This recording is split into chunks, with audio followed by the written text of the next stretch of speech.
Dear students, welcome to the classes of RayAcademy. We are studying analysis of financial statements and the chapter is on comparative statements and common size statements, and the question is prepare a comparative income statement of Bikul Limited with the help of the following information. तो Bikul Limited का जो information दे रखा है total 4 और last में दे रखा है income tax rate 40%। तो 5 इंफॉर्मेशन से आपको कंपैरेटिव इनकम स्टेटमेंट बनाना है। तो comparative statement of profit and loss of dash, यहाँ पे आप लिखो बिकुल लिमिटेड। मैंने लिखा नहीं but you have to write down. लिखो Bikul limited for the years ended last year and current year, 2 साल। क्वेश्चन में लास्ट ईयर भी दे रखा है, करेंट ईयर भी दे रखा है, तो वहां पे ईयर लिख दो, ऐसे मत लिखो। Then prepare the format. You have particulars. There will be 5 columns. First column will be for particulars. Then write down the last year from the question. Then current year भी लिखो question से. Absolute change in amount, whether increasing or decreasing in amount. It should be rupees. और यहाँ पे भी दोनों rupees लिखना है। यानी तीनों कॉलम में अमाउंट आएगा, तीनों कॉलम में रुपीज का सिंबल लिखना है आपको। And the last one will be percentage change, whether increase or decrease, and that will be a common percentage here. तो ताकि सारे वैल्यू के साथ हम परसेंटेज न लगाएं। बच्चे क्या करते हैं जब क्वेश्चन सॉल्व करते हैं, हर किसी 12%, 18%, 13%, अरे it is common just like rupees. Rupees common हो गया तो सारे में वैल्यू डाल दो। Then comes your income side. Here your income side is like this for income.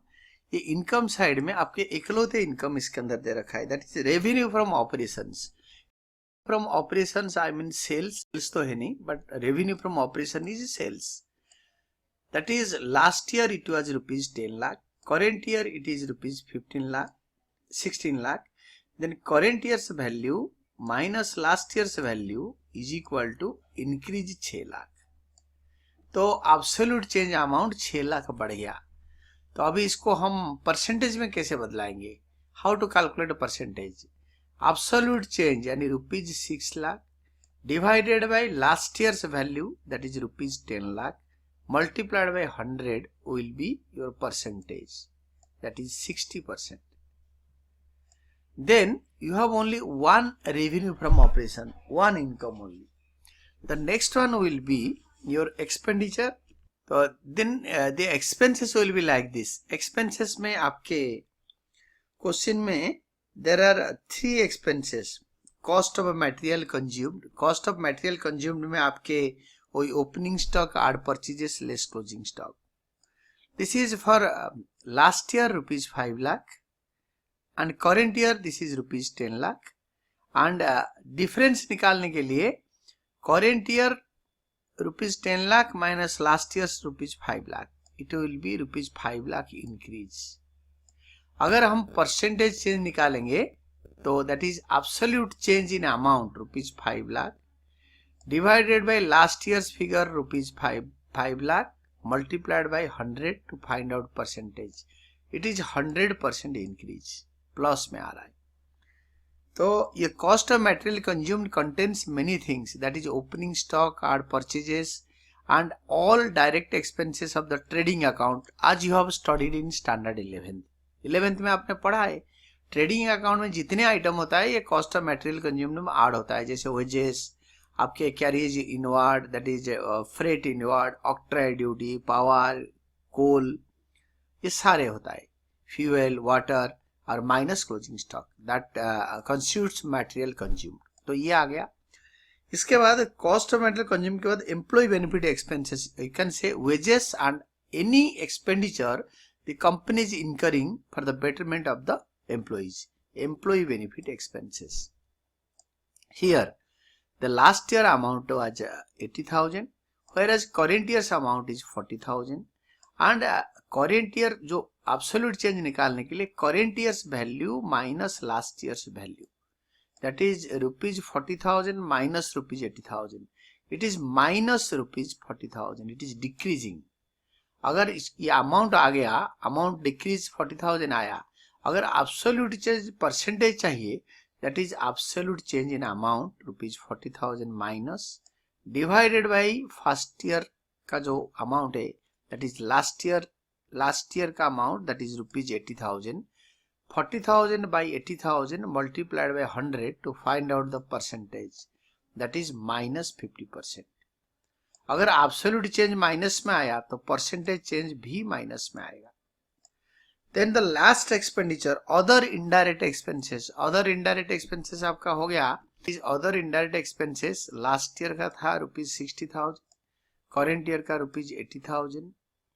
तो current year's value minus last year's value that is 80,000 rupees minus rupees 60,000 is equal to rupees 20,000 plus. It is increase in absolute change amount that is rupees 20,000. अगर हम percentage निकालेंगे that will be rupees 20,000 divided by last year's value rupees 60,000 multiplied by 100 is equal to 33.33%. is equal to 33.33%. Then ये हो जाने के बाद आपके expenses का टोटल निकालेंगे. तो ये जो तीनों अमाउंट आ गया इसको टोटल कर देंगे. The total will be like this. These are total expenses. Last year का एडिशन आया 6,40,000 रुपीज 40,000. करेंट ईयर का आया rupees 11,20,000. And the difference will be absolute change in amount will be current year's value minus last year's value. That is rupees 4,80,000 positive. यानी increase हो रहा है. अगर percentage change निकालेंगे that will be absolute change in amount rupees 4,80,000 divided by last year's value rupees 6,40,000 multiplied by 100 to find out percentage that is 75%. ये हर किसी amount में हम परसेंटेज नहीं लगाएंगे क्योंकि already one common percentage is there. Then आपको निकालना है income minus expenses is equal to net profit before tax. तो नेट प्रॉफिट बिफोर टैक्स में then you will be getting net profit before tax. You can say 1 minus 2 is equal to 3. ये 3 1 minus 2 का totalling. तो we have got 10 lakh minus 6 lakh 40, 3,60,000 in the last year, and in the current year it will be 16 lakhs minus 11,20,000 that is 4,80,000, and the absolute change amount will be rupees 4,80,000 of the current year minus rupees 3,60,000 of the last year multiplied by 100 to find out the percentage will be 33.33%. ये difference जो आया 1,20,000 इसी को मैंने 3,60,000 में divide किया. It is 1/3 of this. तो after this net profit after tax आप क्वेश्चन देखिए इसमें लिखा है इनकम टैक्स रेट 40%. तो whether you write down income tax और खाली टैक्स बात एक ही है. प्रॉफिट पे जो टैक्स होता है दैट इज इनकम टैक्स होता है 40%. 40% of what? 40% of net profit before tax. तो 3,60,000 का 40% is 1,44,000 for the last year.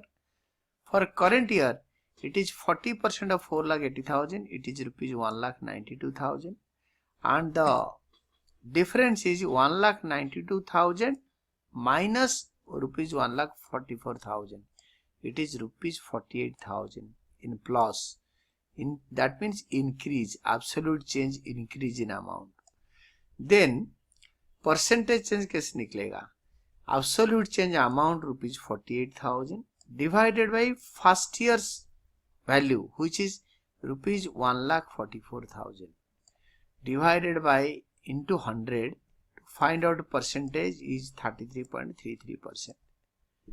इसके बाद सेम निकलेगा net profit after tax that will be third item less income tax is equal to net profit after tax. Net profit after tax में 60% आएगा. 3,60,000 का 60%, या आप लेस करके इनकम टैक्स लास्ट ईयर का आया 2,16,000, करेंट ईयर का आया 2,88,000. Then difference is current year का value 2,88,000 minus 2,16,000 is equal to rupees 72,000 increase plus absolute change is here increase. तो परसेंटेज निकालने के लिए absolute change increase rupees 72,000 divided by last year's value rupees 2,16,000 multiplied by 100 to find out percentage is equal to 33.33%, and this is your final answer.